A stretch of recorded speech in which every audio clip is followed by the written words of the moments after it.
Hello, podcast friends, and welcome to the PrimeKnowledge Podcast. All details about today's episode can be found in the show notes below. Hello. Hi, Vikki. Thank you for coming on today. Hi, you okay? Yeah, I'm good. How are you?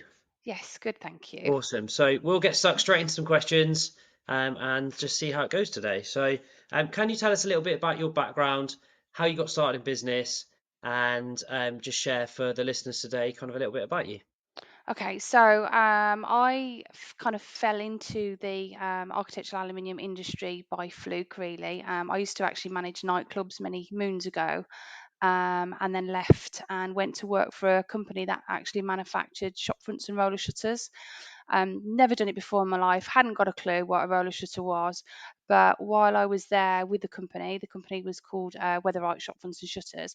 I actually realised I'd got quite a technical brain, and it was at that point where I thought, actually, I like this, and it was like big Lego. So I was quite intrigued by it. So I'd spend time on the shop floor, I'd spend time with the fabricators, understand the intricacies of how it all went together. And I actually thought, you know what, I enjoy this. And then from there on, I then learned service and maintenance side of the industry. I used to head up a maintenance team who looked after the whole of the Tesco Express estate while I was still working there. So kind of like from there, I then dare I say, because I was a female in a quite a male-dominated industry, sadly, I did experience limitations in progression, in my opinion, because I was a female. All my peers were male and I was female. So I pursued with the company to try and get progression, and it didn't happen. So in the end, I made the decision to leave and set up my own company. At the time, I did this with my ex-partner. He was a firefighter, so he was working for the fire service, and so I cracked on, literally set up in a bedroom at home. So from a bedroom, working for me in a bedroom at home, to the point of selling the business. It literally went from zero to, I think we were just under £5 million turnover. We built it to where we'd got about just under 50 staff, and about probably 100 subcontractors.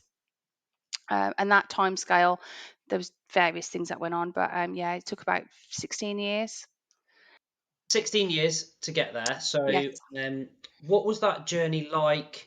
What was what was the most difficult part of that journey for you? What were the things? Obviously, you said you were quite technical, so obviously the technical side of that business was probably the bit that you were kind of I'm very with.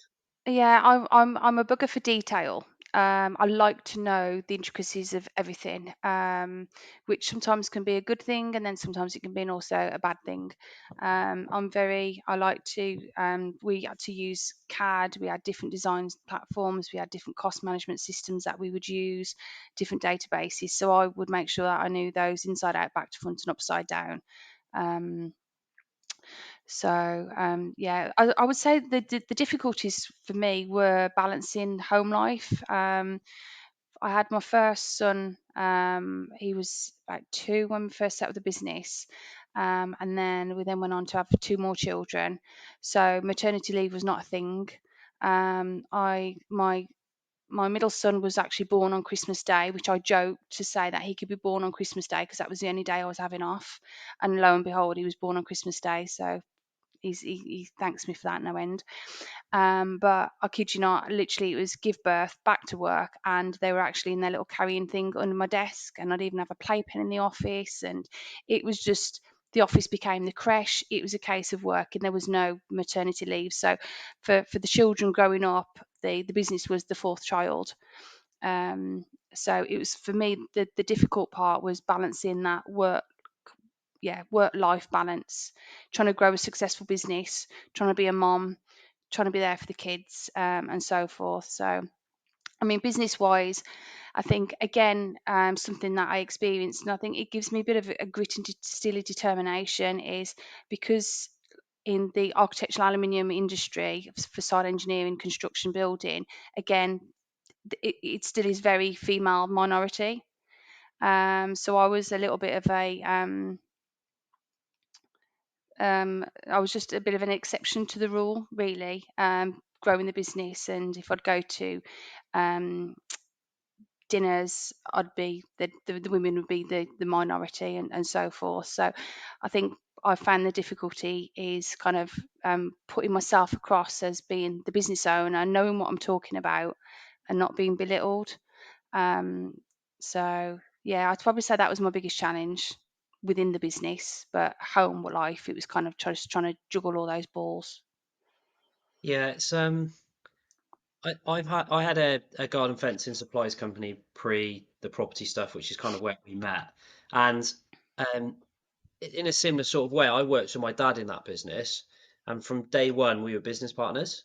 But Yeah, because of the age difference, everyone always just assumed he was the boss and I was the thing. So you go to jobs and you go and meet clients and whatever else, and they would literally ignore me and they would talk directly to my dad because they would just believe that he was a boss. And after a bit of time, and he started to get towards retirement age, he started to then go, no, you need to speak here because I'm not the boss. We're both partners, and if anything, Andy's more in charge. You need to speak to him about it. So I sort of understand it in the same. I sort of like you do. Obviously, it's probably much more difficult for you because the building sector is like 99% male base, and that's just the way it's always been, right? And I've always wanted to employ a lot more women within my businesses, but they're just not. When you put those kind of jobs out, there just isn't as many women applying for those sort of jobs. So I think it's probably been a good thing for you to have a different outlook on things. Women look at problems differently than men, right? So yeah, absolutely. There's an analogy that I use because we'd come up against many issues in business where we'd send out a team of engineers to look at one job, they'd do their report, send it back, but then they couldn't go back to do the repair. And then the other team would go back and they would be like, oh, well, why are they doing it that way when you can do it this way? So there's an analogy well, I say an analogy or an exercise that I use where I write the number 6 and I put it on a piece of paper and just show it. So we're both looking at exactly the same thing, but we're seeing something different. So I would see the 6, you would see a 9, but we've both seen exactly the same thing. And that was something that I would often use within business when we were talking about why sometimes you'd get different views on how to deal with different problems. And that is it. It just comes back down to skill set, looking at it from a different angle, technical knowledge, understanding. So you can still create the same outcome, but people just look at it with different views, which can be a good thing. But then on the flip side to it, it can also then cause you problems. But do you feel like that got better over time as you were growing the business, as the business became more successful, people started to look at you to go, well, actually, you're clearly good at what you do, and time in the game sort of thing meant that got better? Or did you feel that was always an issue within the industry because it was so male dominated? No, I would sit there and I would read technical manuals. So if we bought out a new curtain wall system with a new system house, I would sit there and I would read that technical manual front to back, back to front. So I knew how it went to get how it went together, what the limitations were, what the tolerances were, U values, anything that I needed to know technically. I made sure that I knew what I was on about. And very often I would have my team ring me to say, we've got a problem on site. Such and such is saying that this job can't go in. And I'll be like, right, put him on the phone to me. And I would talk him through it. And more often than not, I would give them a solution and say, right, you need to do it this way. I would give them direction, say, do it this way. If we need to put in extra resource, we would.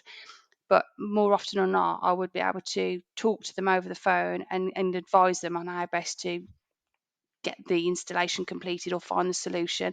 And if need be, then it would, yeah, they'd crack on and or get some extra resource to site. Yeah. Yeah, I think it's interesting to just kind of it is a shame, I think, that still exists within um because I now work in a business with my wife, and she is she is totally the one that leads the business. She's the one that knows our business inside and out, and I'm very much the one that's kind of assisting her running it. Yeah, Um, and I think that might be something to do with why, and she sort of doesn't value her skill. And she'll quite often say, "Well, I'm just doing this, or I'm just doing that." And it's like, yeah, but what you're just doing is what a lot of people can't do. And I think that could be part of that process where you know females within the workplace are undervalued.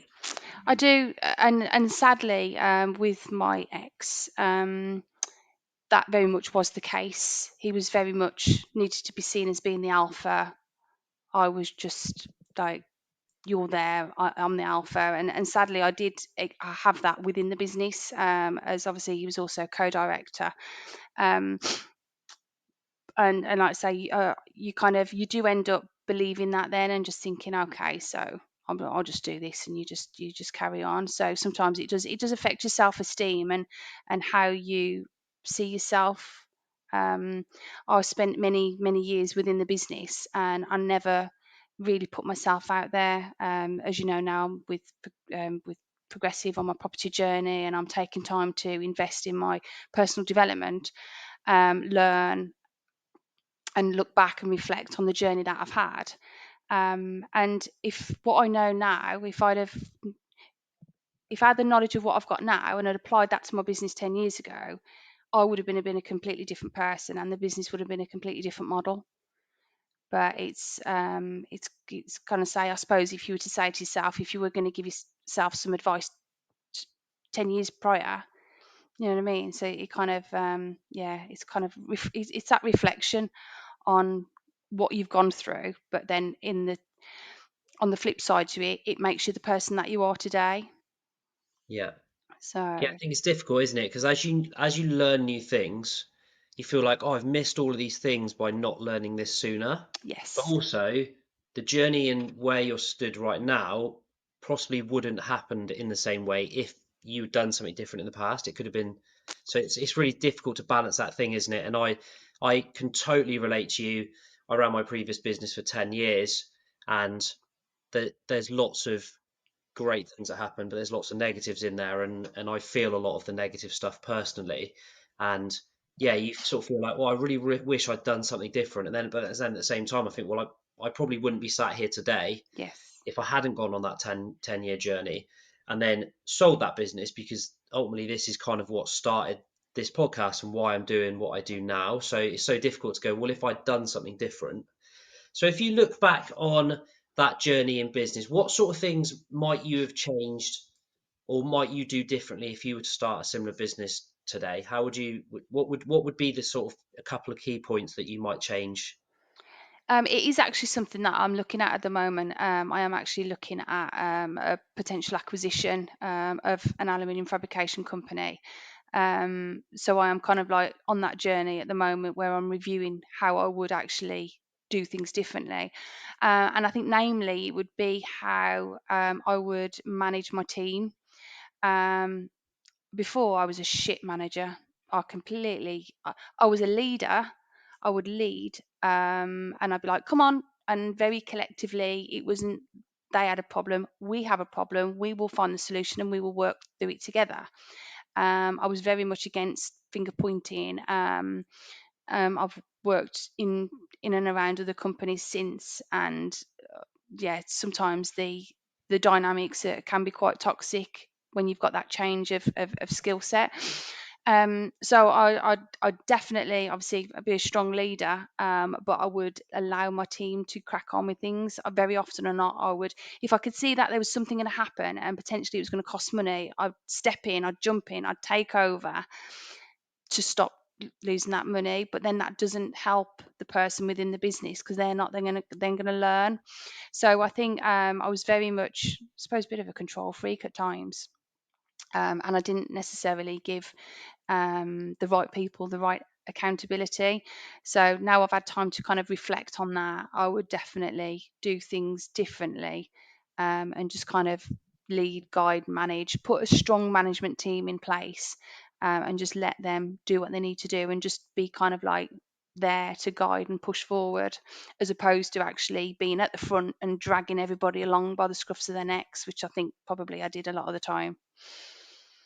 It is such a difficult line to balance because ultimately, as the managing director of the business, you're responsible for the bottom line and the top line, and you're responsible for everything in between because you're responsible for bringing in the work and making sure the job's done right, and then making sure that everyone gets paid and that you can make it work. So I can totally see that why that would be sometimes difficult to let go of, and I've seen that in business owners quite a lot, and it's something that I've struggled with quite a bit as well, because you just want the things done right, and if they're Yes. done right, then everyone gets paid and the job gets done, and ultimately you can create the business that you want.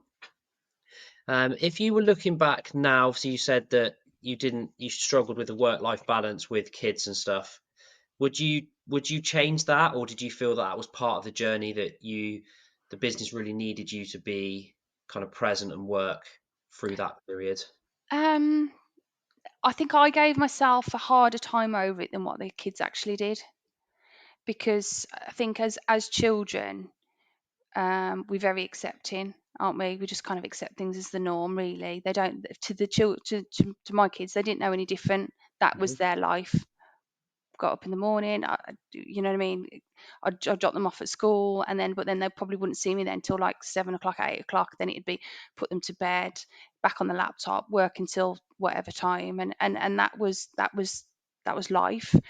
And but what it's now my children are older, what it has given them is work ethic.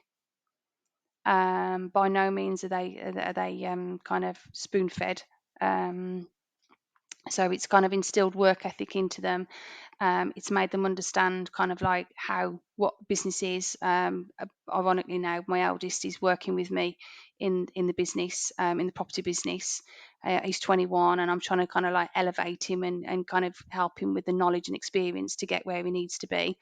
And like I say, wouldn't we have liked that opportunity at 21? I know I would have. Um, Definitely.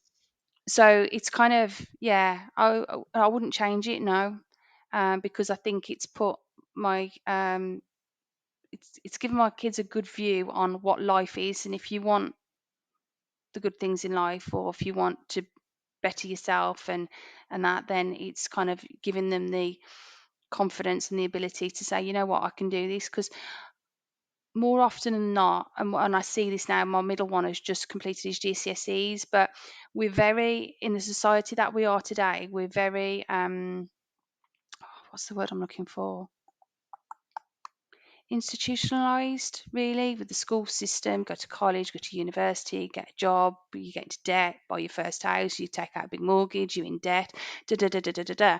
And that's what is drummed into us from when we start school. We're kind of like we're going through the system, and that is what's drummed into us. Whereas I think it's important for young people, especially like school ages, to actually realise that no, I could be an entrepreneur. I could learn. I do need to learn about financial matters. I got myself into a lot of debt when I was in my early 20s. I had a CCJ. I had credit cards coming out my ears. I couldn't afford to repay them, so that I ended up having to deal with that. Would I have done that differently if I'd have had a little bit more education around financial matters at school? Definitely.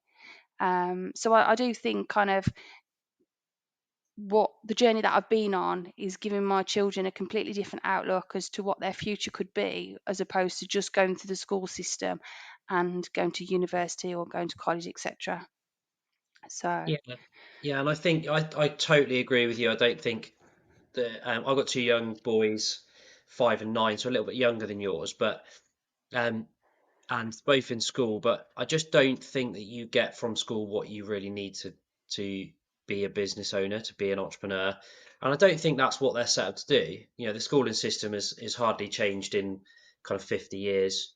They're taught to pass exams and ultimately get to the end, and then go to the next stage or get a job, or like you say, work in a job till you retire mm, with a pension. But now that's not necessarily always possible as well. And I think um yeah, it's good that my kids are at school, and I think there's some value to being there, but ultimately, as a parent, my job now, from between now and when they leave school, is to tell them that there's plenty of opportunities. I yes, was looked at a kid at school that was just totally incapable of like being at school, couldn't sit still, couldn't take in information very well. I struggled to read. My maths was atrocious, and I just about got out of school with some C's, with the outlook that my only kind of path was to get a job and just do that. my parents instilled in me that hard work was kind of everything, but then never taught me kind of where to put that hard work. Yeah, So I can relate to that because my childhood, my mum was an alcoholic, so a lot of time was spent kind of social services were involved, and I went off the rails. Um, I wasn't interested in being at school. I left home when I was 14, so I needed to work. I used to do all sorts, wash cars, do the Avon, work in the fish and chip shop, work in the pet shop. I even lied and said I was 16 so I could get a job hanging up coats in a cloakroom at a local nightclub. Um, but what that instilled in me, like I say, is that work ethic. It's kind of like I needed to work to survive.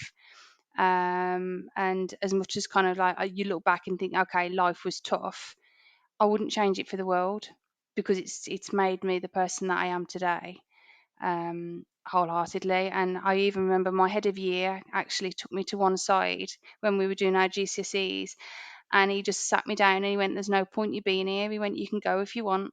And I was like, "All right, then, see you later." Popped my bag on and off I went, trundled off. And I don't even think I got anything, to be honest. I didn't come out of school with any GCSEs. I didn't need. I wasn't interested in school. I needed to earn money and to survive. And subsequently, since then, I've done my maths, I've done my English, I've got an accountancy qualification. Um, and like I say, and I think out of all of my peers that I was at high school with, now I'd probably say I've probably been one of the most successful. So again, that to me says a lot about the school system. It's not necessarily the school system, it's about the person that's within it. And I think too often or not, the schools actually turn their back on potential entrepreneurs because they have got other things going on in their life, and they don't have, because they don't fit into that box, they're disregarded. And I think that was the case with me. And sadly, very much so with a lot of other youngsters that are out there. yeah, and like you said, I think it's all about fitting people into the box that suits what they want, and they want kids that will sit attentively, not move, not be disruptive, not have thoughts that are outside the box. You're in a subject, you're going to learn what's in front of you, you're going to deliver that into a test that you're going to pass for the betterment of the school. It's not really about the kids individually. It's not really about, they just don't prepare you for what's next. How do you run a business? Well, you have to go and find your way in that. And I think I've read more books in the last kind of 5 to 10 years than I probably read in my previous like the rest of my life up to that point, because I enjoyed what I read now. I enjoy learning new things and listening to podcasts and taking new information. It's really enjoyable for me in the business space, but that wasn't the case when I was at school. And I think I only got C's at school because I wanted to go and play sport at college, and that was the only reason that I even got C's. Otherwise, even that would have been probably out of a grasp for me, because it just wasn't, like you say, sitting still and sitting in a classroom was just not my thing. Yeah. So yeah, it's I think, and you hear it a lot, right? You hear it a lot. A lot of entrepreneurs, that successful business people typically do not do very well in the school environment, for the exact reason that what makes them great is just not something that fits into the school system. Mm. They're trying to create kids and younger adults that are capable of getting a job and working the system, which isn't just not where we like to be. So yeah, that's cool. So how do you, through all of this stuff that's happened, obviously, you sold your business in 2020, is that correct? Yeah, June 2020. So you ran it for 16 years. What led to the sale? What was your kind of reasons for selling? How did that kind of come about as a business? What was that kind of journey like for you? Uh, right, this is probably going to be a bit deep, but let's It's all go right, go for it. for it. So I, my relationship with my ex-partner wasn't great, in any way, shape, or form. It was quite abusive. So something happened in the January 2019, I think it was. Yeah, January 2019, and I kind of realised that, look, I need to get out of this relationship. But when you've got kids, you've got business, everything is intertwined. It's like it ain't that easy.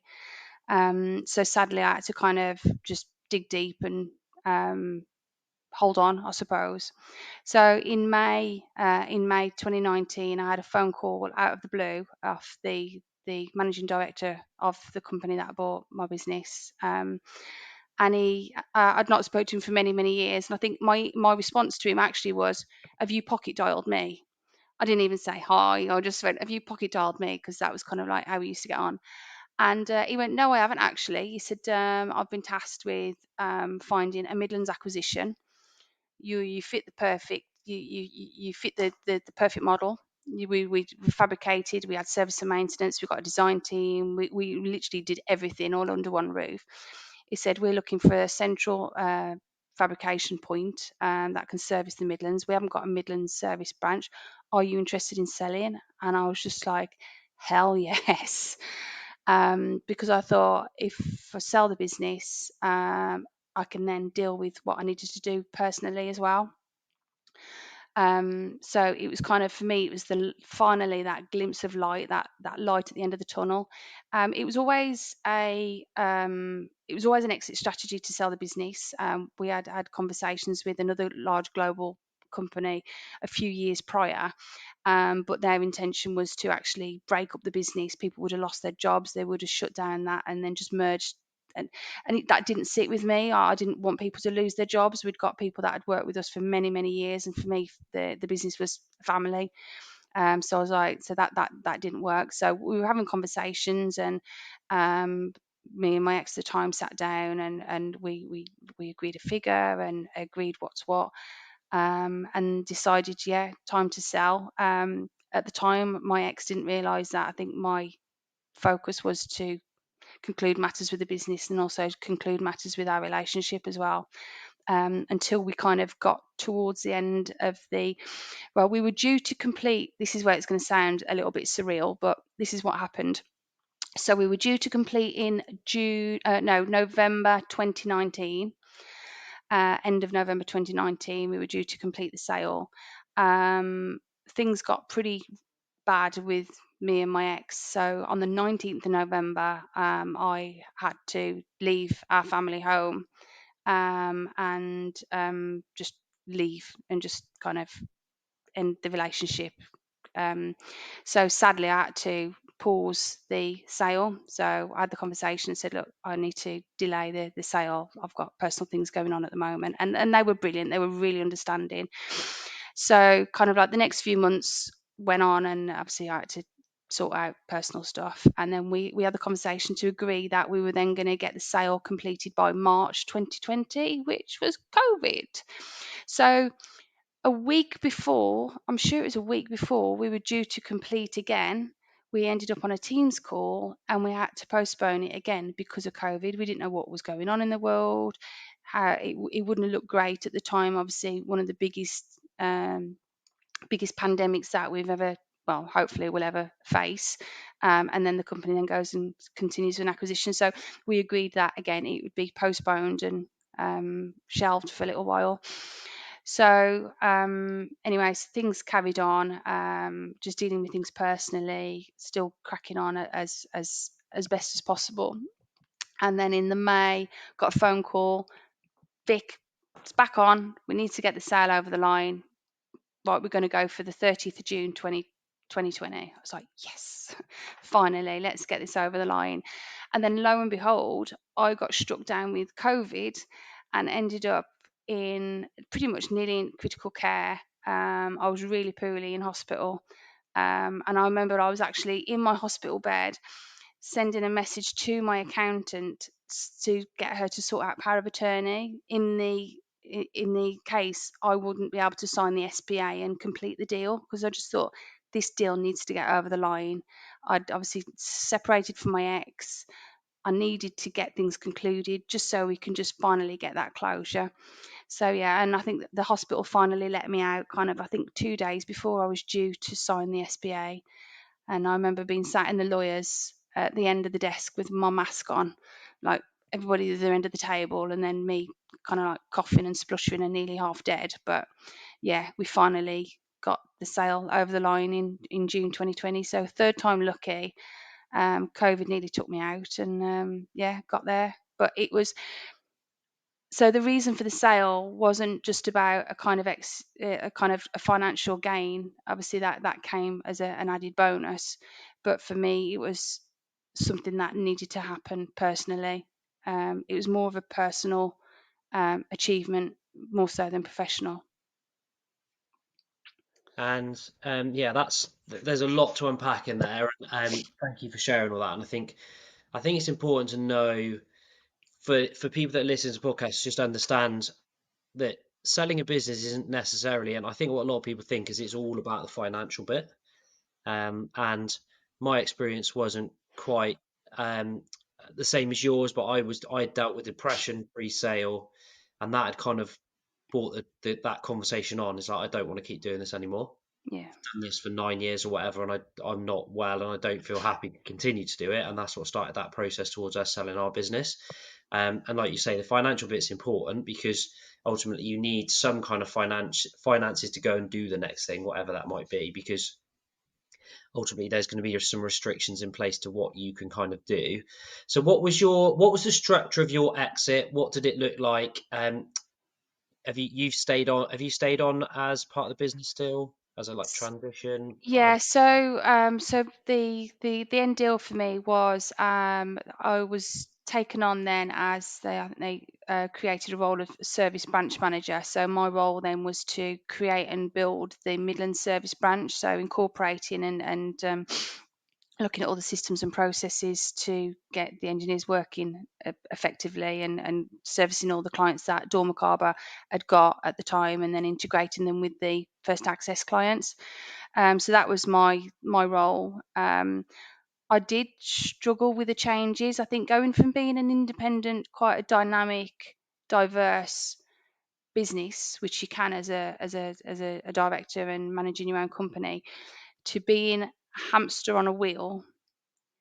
I think I kind of likened the experience to having my arms tied behind my back, blindfolded, and put in a cage, and now being told to do my job. And it pickled my brain. And sadly, I like to say, when you're in part of like a big corporate kind of wheel, to make a decision or to get a decision made is a very long-winded process, and you can feel like you're banging your head against a brick wall. And I used to see things that would cost the business money, see processes that would be convoluted and take longer and everything else, and I would get very frustrated.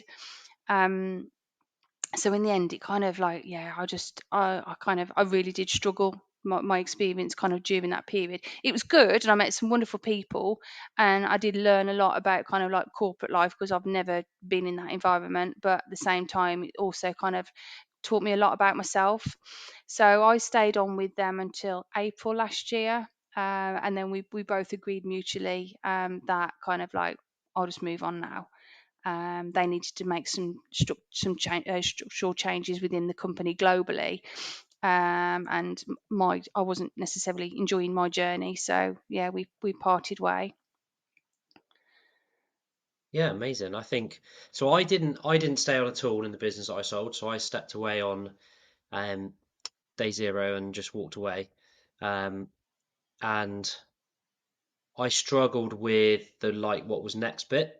Yeah, I got a friend of mine who's in the process of what you're doing as well, and he's sold, and he's now got a period of time where he's working for the new owners. So he's kind of going through that, and I just think it's fascinating how before I went through the process of selling a business that it's not just like if you're selling a house, it's a very set process. You put it on the market, you have viewings, someone makes offer, you accept an offer, then it goes through the legal process and you sell it. It's very sort of kind of linear, it's kind of straightforward. Whereas selling a business, there's like all of these turning parts, there's all of these people, there's all these jobs, there's all these customers, clients, and all that kind of stuff. And also, whilst it's going through that sales journey, the business is constantly changing. And then how you exit the business can vary massively. So for me, I sold 100% of the shares in one go, um, and we received most of the money up front. We got a small bit of money to receive later, and we walked away. Both me and my business partner walked away, and I struggled because I then went from working like in my business to the next day going, although I'd already started the property stuff pre-selling, I was like, what do I do now? What am I supposed to do with my time? And I just hadn't really processed that before it happened. I think if I sat down and gone, okay, what are you going to do when those people that have been reliant on what you do for that business aren't there anymore, and you need to kind of focus on doing your thing? And I didn't have those thoughts. Got to the point I was like, I'm so lost. Yes, I was. Yeah, I was exactly the same. Like I say, you've gone from being in kind of like a million miles an hour with everything going on, all these people around you, so much to do, and everything else. So all of a sudden, like I say, I was at home. I'd got an office. It's me on my own, and I want to get into property. And I'm like, right now, this is what I'm going to do, and everything else. And like I use the term, my head fell off. It disappeared. I didn't know who I was. I didn't know where I was. Oh, everyone's like, yeah, it's great. You can go to the gym when you want. You can do what you want. When you've been functioning, like I would say, I've got high functioning anxiety.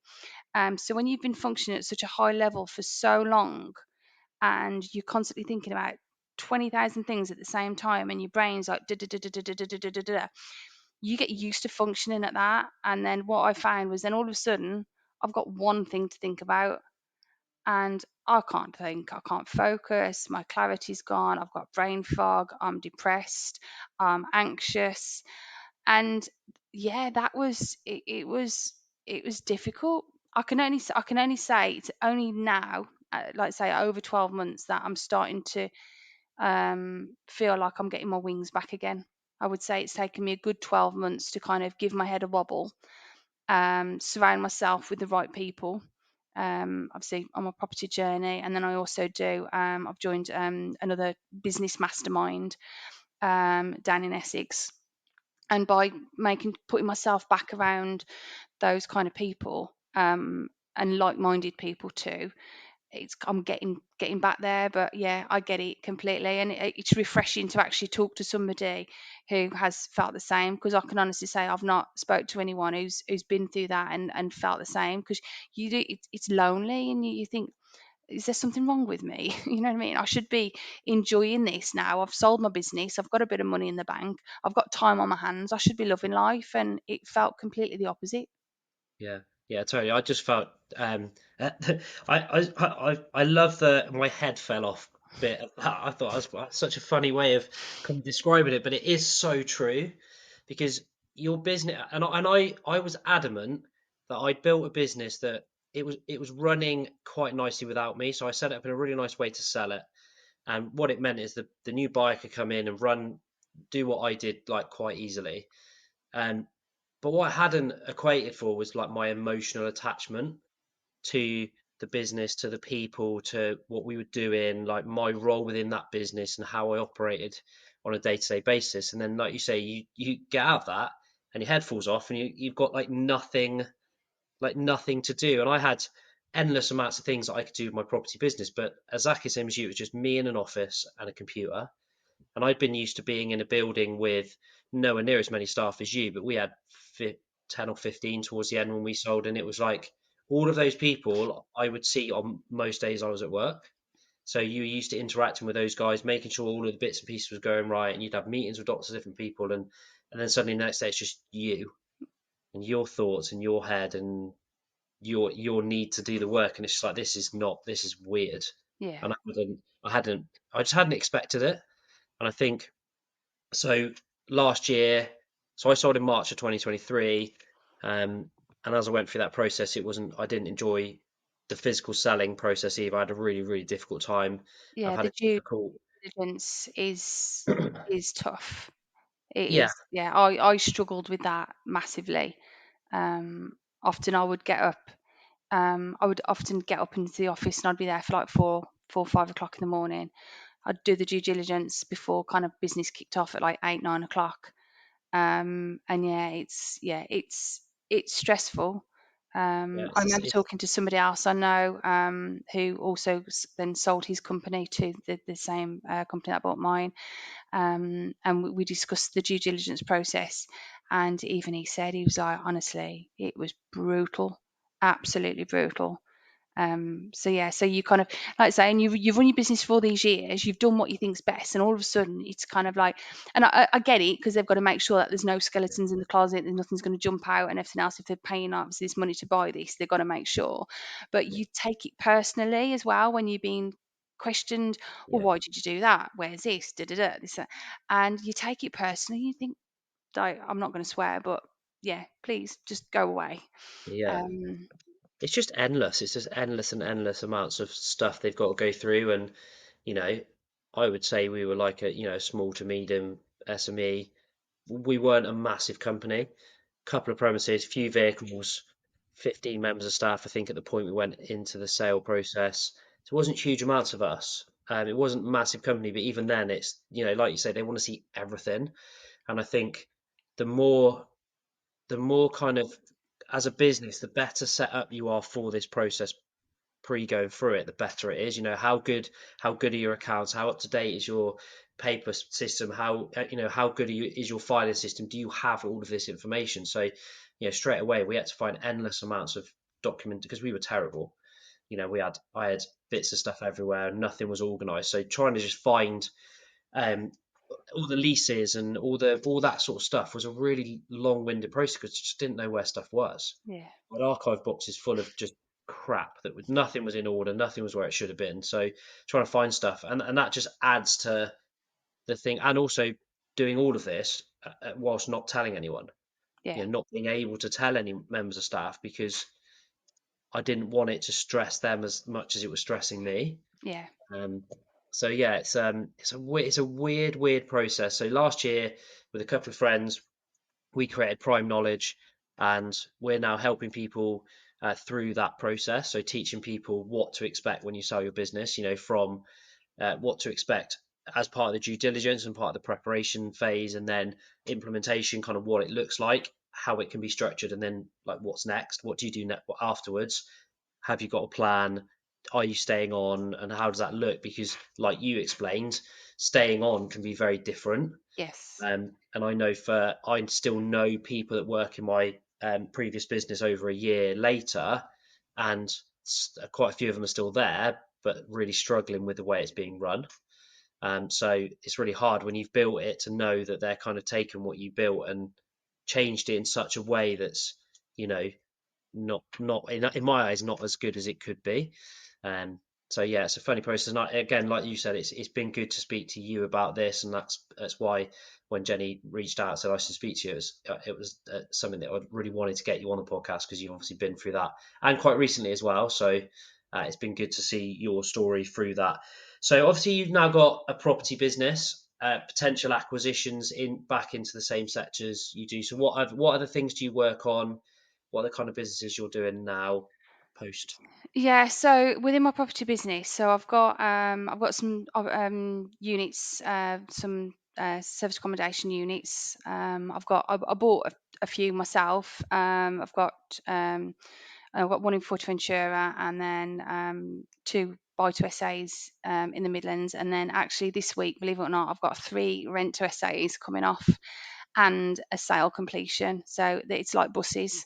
I've been waiting for these for months now, and then they all just land in the same week. So yeah, Yeah, it's going to be pretty hectic. So at the moment, yeah, so I've got a property that I'm buying, that needs a big refurb, so that'll be a possible flip. We'll see. But the exciting thing with that is there's some land at the back. So my plan is to put titles, do a title split, do land development, and put up a couple of houses on there, or just some flats. So we're just in talks at the moment with the council to see what they would um, want more. Then the rent to SAs. My son's working with me, so I'll help him get them up and running, get them all set up, and then it'll be his job to manage them on a daily basis. So then that'll free me up then to focus on building up a window and door company again. It's something I enjoy. I'm passionate about. So I've still kept my finger in a few pies. Still get calls about things, so which is great. But what I also did, which I've found has given me great satisfaction, I also did some management consultancy. So I've worked with companies where I've gone in and looked at how they operate, namely looking at their finances. So I've gone in and done like a 2-day audit. So I look at the sales ledger, purchase ledger, their tax accounts, make sure they're where they need to be. Look at their credit control. Are they getting the cash in quick enough? Are they cash flowing? Are they selling? Are their prices set right? Are they structured correctly? And there's one company that I've worked with, and it's great because I've been with them now for just over a year, and I go in probably once a week, or once a fortnight.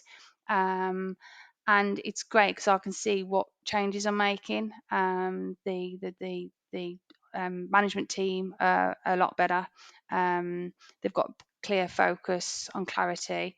Profitability has improved. We've pushed the prices up, and now I've reviewed their IT systems, so I've had that done. So it's a lot. It's gone to cloud. It's off the server. It's quicker. It's faster. So that improves productivity. And now we're just reviewing the health and safety system, HR, and then looking at implementing a new upgrade to their operating system as a business. So yeah, just looking at doing a complete overview, but it's I don't get paid a massive amount for it, but what I get out of it as a personal achievement, knowing that I'm helping make a difference, it helps. Again, like you say, it's really rewarding because you can kind of step on the outside and it's easier for you to see the faults. It's easier for you to assess kind of what they're doing right and what they're doing wrong, but ultimately it's up to them to make the change. So you can say, look, this is what I've assessed, this is what I've looked at, this is where we need to be working towards, but it's up to you to do that. And I think that's quite nice it's quite rewarding, it's like what you said, but also there's a lot less stress to that because when you're doing it on your own all the time, it's all on you. Yeah, it's So lonely yeah, as I think well. yeah, It's a business is very lonely. yeah, and I think the power of a good mastermind, I think, has helped, especially I'm a little bit like you from a point of view, found property fairly recently and then realized there was much more opportunity as a business owner to be around people that are doing what I'm doing. Yeah, That's even within property or within business generally. Instead of just going, this is my business, every other company is the enemy and I can't work with them. Whereas actually, there's plenty of space for all of us to operate in this space. Why don't we work within a mastermind, within networking to build relationships and have support around you? yeah, And I found that super beneficial. And I didn't find I was doing no networking, no masterminding with like-minded business owners. I'd had some business coaching pre-property, but otherwise just pretty much doing it myself. And you think, yeah, it can be such a lonely place. And that was self-imposed on myself. I'd imposed this thing where I was like, I can't possibly be friends with my competitors or be friends with other businesses. That would just be crazy. I would give away all the secrets, but it's just not, that isn't the way it is. And I think that's one thing that property does really well. Yeah, we've been through Progressive and done some training there, and they're very much is like find other people that do what you do, become competitive mates, get to know what works for them. You can share advice and you could become, you can work together. There's plenty of opportunities for everybody to be successful. You don't have to think everyone is after your business or you or whatever else. It's definitely about getting the right people around you and getting the support you need to develop your business and grow your property stuff. So property stuff sounds exciting. It's going to be a busy few months of getting some stuff set up, I think. yeah, won't it? So, well, look, I went down to a furniture place, and I think the guy thought I was mad because I went, "I have two of them, two of them, two of them, two of them. I'll have that, I'll have that." And so he just ended up with this big pile of furniture, and he just looked at me and went, "What are you doing?" He's like, "You've got enough here for like half a dozen houses," and I went, "Yeah, Yeah, I've yeah, got half of that, so that's fine. it's fine, yeah, because they're Yeah, like, they're discount places and they only open like one weekend a month. So I was just like, right, strike while the iron's hot, just get what we need to. get it all in. Yeah, Yeah, so yeah, it'll be busy. I'm looking forward to it. So I mean, we've got properties like where ours are. we've got one that works really well as like more so a holiday let. It's on Cannock Chase. It caters for people on dog walkers and so forth. And then we've got we've got ones that are coming up around tourist areas. So one by Cadbury World, Safari Park, another one. Then going the opposite end of the sale by HS2 and the NEC. So we're going to be catering for lots of different client requirements, really. So, but it'll be good. Yeah, I think it's we obviously work in the same sector. I've got a SA Airbnb business, so we operate in a similar business. I'm a big kind of advocate for making sure that your units kind of either they cater to both corporate clients and holidaymakers, or you have variation across your portfolio, that you don't rely on one source of revenue either way, because they can both be really profitable depending on where they are, or find that nice little area in the middle that kind of does both. Because otherwise, if you're doing just one type of avatar of guests very specifically, and that's everything that you've got, it leaves you very open to the risk of it kind of disappearing. And we kind of sit right in the middle where we get both corporate clients and holiday makers, which a lot of people in our area, which is in a smaller town, don't do. So we are kind of the go-to for the corporate market, and where everyone would think that we're in the capital of Cotswolds, and everyone would think the only type of client we would get would be holiday makers. But actually, we get a lot of people working in the area because everyone else is just doing holiday makers. Yeah. So we fit into that niche quite nicely. So that sounds like it's going really, really well. Sounds amazing. Thank you. So before we finish the podcast today, thank you for your time today. It wouldn't be a podcast without me asking for a book recommendation, either a book that you recommend a lot or something you've read recently that you think would be really kind of helpful or useful to the people listening today. Yeah, I think the book that I would recommend, and it's probably a book that I wish I'd read 10 years ago because it would have changed probably the way that I looked at things, is Values Factor by Gino Wickman. Talking about kind of like the dynamics of a management team, how to structure it, looking at kind of like the visionary and the implementer, and just looking at kind of like how the dynamics of a management team, how you can have two very different people with two very different views can work so successfully. Whereas I think very often or not, you feel like, I know I felt like I needed to find someone who was like me to work successfully, and that's not necessarily the case. Especially when you look back at, like, I don't know, look at Rob and Mark, two very different people, two very different skill sets, but look how successful they've become.